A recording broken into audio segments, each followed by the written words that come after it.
Kaya bawal po ba tumaya sa loto? Sige, sagutin natin to. At hindi tayo magbibigay ng personal na opinion. Titingin tayo sa Biblia at aalamin natin ang puso ng Diyos tungkol sa mga bagay na ito. Alam natin na ang loto ay isang uri ng game of chance kung saan umaasa ang tao sa swerte para manalo ng pera. Hindi naman ito directly binanggit sa Biblia. Pero may mga prinsipyo ang Diyos na nagbibigay sa atin ng malinaw na gabay.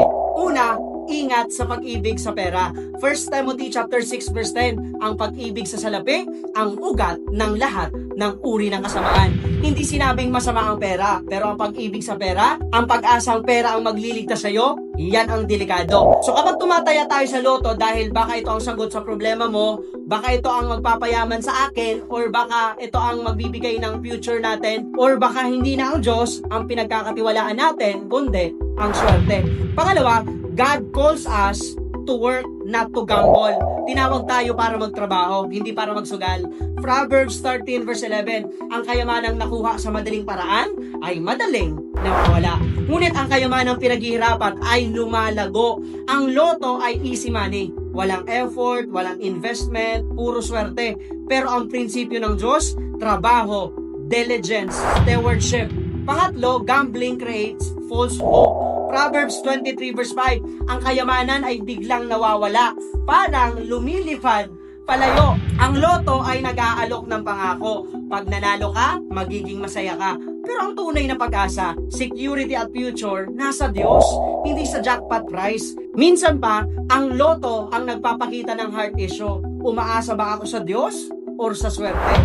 Kontento ba ako o laging naghahangad ng biglaan? Panghuli, at ito ang matindi, it leads to addiction. Nakaka-addict ito. Hindi lahat ng tumataya ay addict, pero maraming testimonies na nagsisimula sa piso-piso hanggang naging habit at eventually naging bondage. 1 Corinthians 6 verse 12, hindi ako nagpapailalim sa anumang bagay. Kung ang loto ay nagiging kontrolado ka, hindi na ito healthy spiritually. Pero kasalanan ba agad ang tumaya? Honest answer, walang specific verse sa Bible na nagsasabing bawal ang loto. Pero may biblical principle na dapat sundin. Huwag umasa sa swerte, huwag maging sakin, huwag magmahal sa pera, huwag maging alipin sa bisyo, huwag gumastos ng hindi wise, at huwag maging stumbling block sa iba. At kung ito ang source ng pag-asa mo, kung dito ka kumakapit, doon nagiging mali.